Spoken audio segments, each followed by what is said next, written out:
위드 코로나로 우리의 일상이 회복되어 가고 있는 시기에 우리의 영적인 신앙생활, 침체됐던 우리의 신앙생활도 함께 회복될 수 있는 귀한 시간이 될 수 있기를 소망합니다.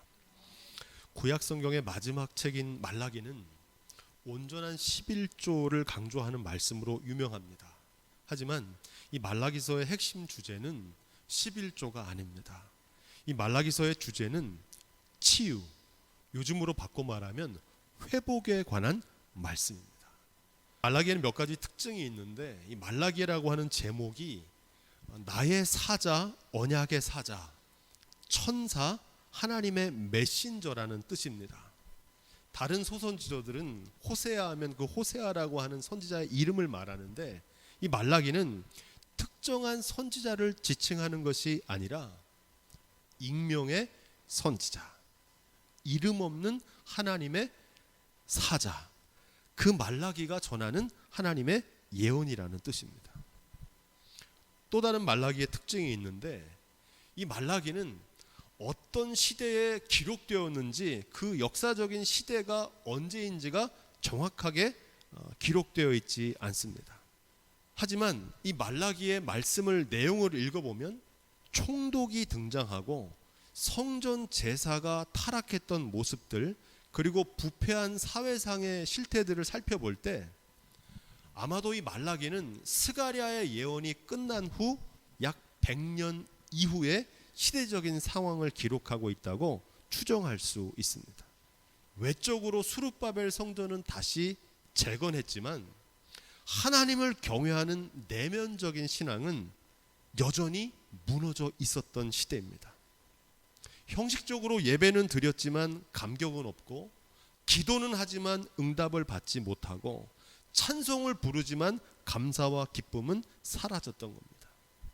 하나님의 말씀, 성경 말씀을 읽고 듣지만 삶의 변화는 없었던 상황입니다.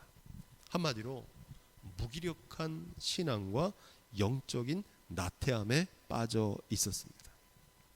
이 말라기는 특별한 저자가 아니고 특정 시대를 기록하지 않고 있다는 사실을 통해서 시공을 넘어서 영적인 침체에 빠진 모든 성도들에게 하시는 하나님의 준엄한 경고의 말씀으로 읽어야 됩니다.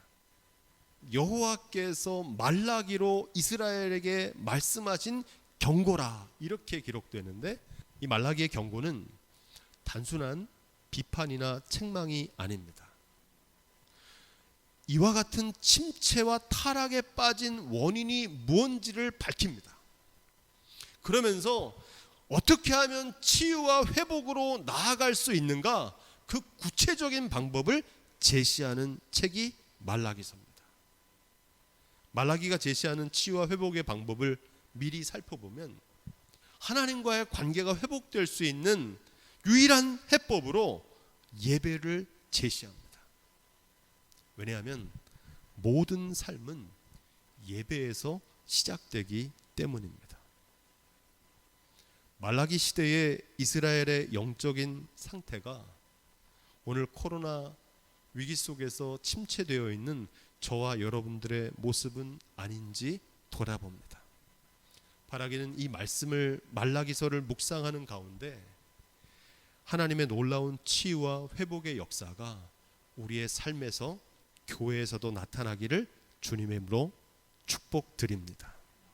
그런 맥락에서 우리 말라기 1장 2절 말씀을 다시 한번 읽어보겠습니다. 여호와께서 가라사대 내가 너희를 사랑하였노라 하나 너희는 이르기를 주께서 어떻게 우리를 사랑하셨나이까 하는도다. 하나님께서는 이스라엘 백성들을 사랑하신다고 그러는데 이스라엘은 하나님의 사랑을 의심하고 있습니다. 어떻게 우리를 하나님이 사랑하셨나이까 반문하고 있습니다. 이런 의문을 제기하는 세 가지 이유가 있습니다. 그 첫 번째는 하나님에 대한 무지입니다. 자신을 사랑하시는 하나님이 누구인지를 모르기 때문입니다. 하나님은 신실하신 하나님이십니다. 신실하다는 말은 변함없다는 뜻입니다. 아비가 자식을 불쌍히 여김같이 자기를 경외하는 자를 변함없이 사랑하십니다. 예레미야 31장 3절은 하나님의 사랑을 이렇게 말합니다. 나 여호와가 옛적에 이스라엘에 나타나 이르기를 내가 무궁한 사랑으로 너를 사랑하는 거로 인자함으로 너를 인도하였다 하였노라. 하나님의 사랑은 무궁한 사랑이고 인자한 사랑이라고 예레미야는 말합니다. 인자하다는 말은 히브리어로 헤세드인데 헬라어로 바꾸면 아가페라는 뜻입니다. 이 사랑은 어떤 사랑입니까? 세상의 사랑과 다른 차원이 다른 사랑입니다. 세상의 사랑은 조건적인 사랑이라서 잘하면 사랑하고 잘못하면 미워합니다. 사랑하는데 이유가 있습니다. 하지만 하나님의 사랑은 우리의 배신에도 불구하고 그럼에도 불구하고 변함없이 끝까지 사랑하시는 줄로 믿습니다. 우리가 부르는 찬송가 가사대로 온 세상 날 버려도 주 예수 안 버려 끝까지 나를 돌아보시니 하나님이 저와 여러분들을 그렇게 사랑하시는 줄로 믿습니다. 로마서 8장 38절에 사도 바울이 기록한 말씀처럼 내가 확신하노니 사망이나 생명이나 천사들이나 권세자들이나 현재일이나 장래일이나 능력이나 높음이나 깊음이나 다른 아무 피조물이라도 우리를 우리 그리스도 예수 안에 있는 하나님의 사랑에서 끊을 수 없느니라. 아멘. 바울이 뭐라고 말합니까? 내가 확신한다는 겁니다. 그 무엇도 하나님의 사랑으로부터 우리를 끊을 수 없다는 겁니다. 이스라엘은 이러한 하나님의 사랑에 대한 확신이 없었던 겁니다. 하나님의 사랑을 믿지 못했던 거예요. 그래서 하나님의 사랑을 의심하고 있습니다. 하나님의 사랑을 의심했던 두 번째 이유는 고난 때문입니다. 하나님이 우리를 사랑하시는데 왜 나의 삶에는 이렇게 고난이 계속 찾아오는 겁니까? 왜 하나님의 언약이 속히 성취되지 않는 겁니까? 광야 같은 고난이 계속되었습니다. 그래서 하나님의 사랑을 의심했던 겁니다.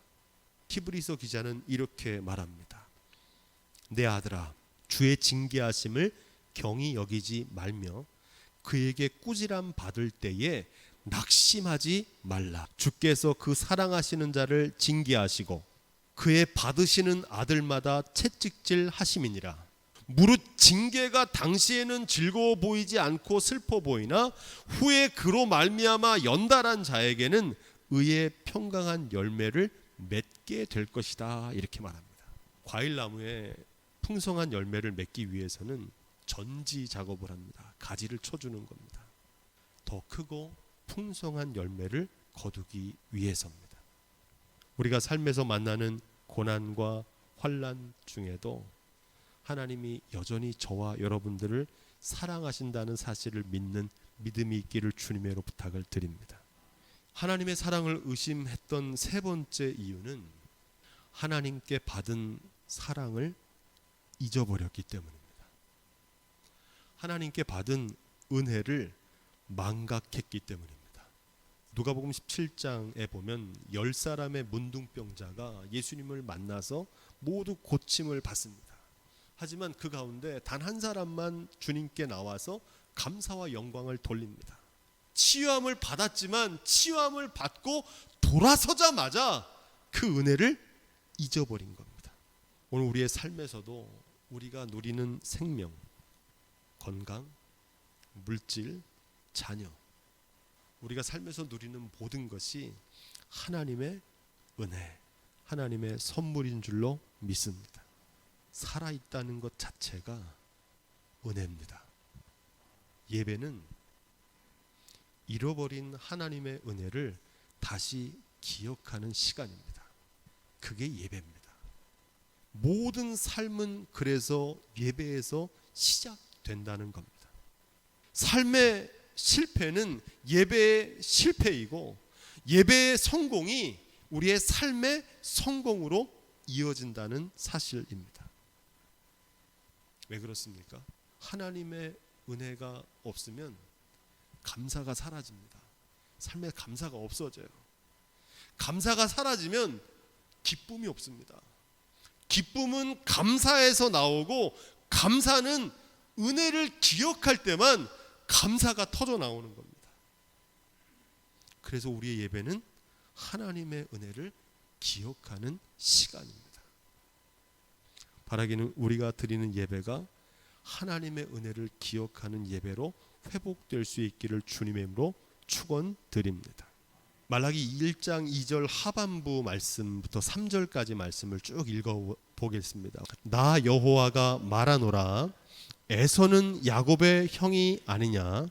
그러나 내가 야곱을 사랑하였고 에서는 미워하였으며 그의 산들을 황무케 하였고 그의 산업을 광야의 실랑에게 붙였느니라. 하나님은 왜 야곱을 사랑하시고 에서는 미워하셨느냐는 겁니다. 하나님은 모든 사람을 공평하게 사랑해 주시는 분이라고 생각하는데, 이 말씀을 읽으면 우리의 통미움이 깨집니다. 이 말씀은 하나님의 편애나 차별이 아닙니다. 하나님이 야곱을 사랑하신 이유는 무엇일까요? 창세기 25장 32절로 34절 말씀을 살펴보면 에서가 가로되 내가 죽게 되었으니 이 장자의 명분이 내게 무엇이 유익하리요? 에서가 장자의 명분을 경홀히 여김이었더라. 이렇게 말합니다. 에서는 장자의 명분을 가볍게 여겼던 겁니다. 장자의 명분이 뭡니까? 하나님께서 장자에게 약속하신 하나님의 축복입니다. 에서가 가볍게 여겼던 장자의 명분은 보이지 않는 하나님의 축복입니다. 지금 당장은 써먹을 수 없지만 미래에 하나님께서 약속하신 축복입니다. 에서는 하나님의 보이지 않는 축복보다 눈에 보이는 당장의 유익에만 급급했던 삶을 살았던 겁니다. 오늘날 많은 현대인들이 쫓아 사는 에서의 삶의 방식입니다. 명분보다는 실리를 선택합니다. 옳고 그름보다 손해냐 이익을 먼저 따집니다.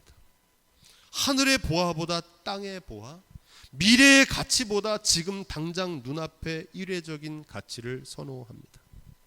그래서 하나님의 맡기신 소명, 하나님의 뜻, 하나님께서 맡기신 직분보다 상황과 형편 따라 하나님께서 맡기신 명분, 장자의 직분도 헌신짝처럼 내던져 버립니다.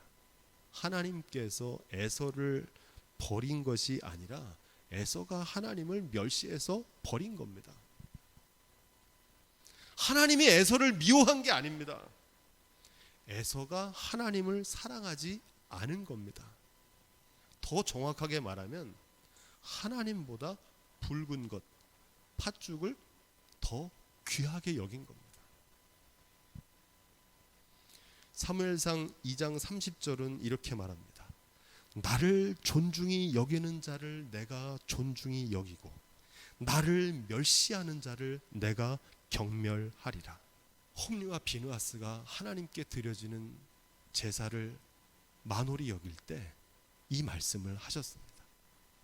하나님은 자기를 경외하는 자를 사랑하시고 멸시하는 자를 미워하십니다. 하나님께서 에서보다 야곱을 사랑하신 이유는 뭘까? 창세기 25장 23절은 이렇게 기록합니다. 여호와께서 그에게 이르시되 두 국민이 내 태중에 있구나. 두 민족이 내 복중에서부터 나누이리라. 이 족속이 저 족속보다 강하겠고 큰 자는 어린 자를 섬기리라. 태중에 에서와 야곱을 잉태하고 있을 때 하나님께서 하신 말씀입니다. 큰 자는 어린 자를 섬기리라.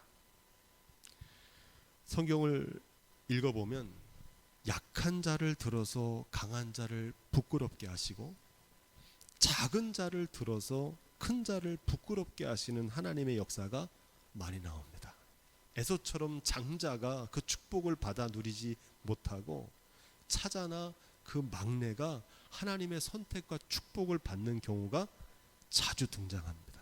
그 이유에 대해서 고린도서 1장 28절로 29절에 사도 바울은 이렇게 말합니다. 하나님께서 세상에 천한 것들과 멸시받는 것들과 없는 것들을 택하사 있는 것들을 폐하려 하시나니 이는 아무 육체라도 하나님 앞에서 자랑하지 못하게 하려 하심이라.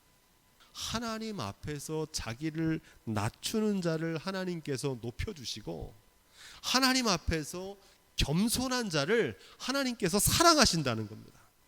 먼저 된 자로 나중되고 나중된 자로 먼저 될 자가 많다고 말씀하십니다. 하나님은 겸손한 자를 사랑하십니다. 하나님께서 에서를 미워하신 이유가 4절에 나오는데 에돔은 말하기를 우리가 무너뜨림을 당하였으나 황폐된 곳을 다시 쌓으리라 하거니와 나 만군의 여호와는 이르노라 그들은 쌓을지라도 나는 헐리라. 사람들이 그들을 일컬어 악한 지경이라 할 것이요 여호와의 영영한 진노를 받은 백성이라 할 것이며. 하나님을 사랑하지 않았기 때문에 하나님의 선택을 받지 못하게 되니까 어금니를 꽉 깨물고 두 주먹 불끈 쥐고 하나님이 나를 축복하지 않으시더라도 내가 그 축복을 이루고야 말겠다고 결심하는 에서의 모습을 기록하고 있습니다. 하나님께서 에서를 미워하신 이유는 결론부터 말하자면 하나님은 겸손한 자에게는 은혜를 베푸시지만 교만한 자는 대적하십니다. 오늘 말씀에 나오는 이 에돔 족속은 에서의 후손들입니다. 에돔 족속의 삶의 방식은 에돔의 멸망을 예언했던 오바댜서에 잘 기록됩니다. 오바댜 1장 3절에 보면 이렇게 되어 있습니다. 바위 틈에 거하며 높은 곳에 사는 자여 내가 내 중심에 이르기를 누가 능히 나를 땅에서 끌어내리겠느냐 하니 너의 중심의 교만이 너를 속였도다. 내가 독수리처럼 높이 오르며 별 사이에 깃들지라도 내가 거기서 너를 끌어내리리라. 나 여호와의 말이니라. 이 에돔의 수도는 요르단의 페트라라고 하는 지역인데 세일산이라고 하는 지정학적인 요충지에서 번성하던 민족이었습니다. 한마디로 에돔 땅은 명당 중에 명당이었습니다. 바위를 깎아서 높은 궁전을 아름다운 궁전을 짓고 그 위에 온갖 보화와 중개 무역으로 번성을 누리던 민족이 바로 에돔 족속이었습니다. 하지만 그들의 문제는 뭡니까? 내가 중심에 이르기를 누가 능히 나를 땅에 끌어내리겠느냐. 너의 중심의 교만이 너를 속였도다. 교만은 하나님 앞에서 우리를 오만하게 만들고 망하게 합니다. 교만은 필패입니다. 교만하면 100% 넘어집니다.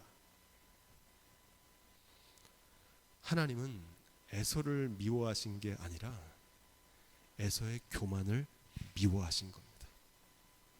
교만한 자를 대적하시고 교만한 자를 낮추시는 게 하나님의 일입니다. 말라기 1장 5절입니다. 얼핏 보면 이 말씀은 이해하기 어렵습니다.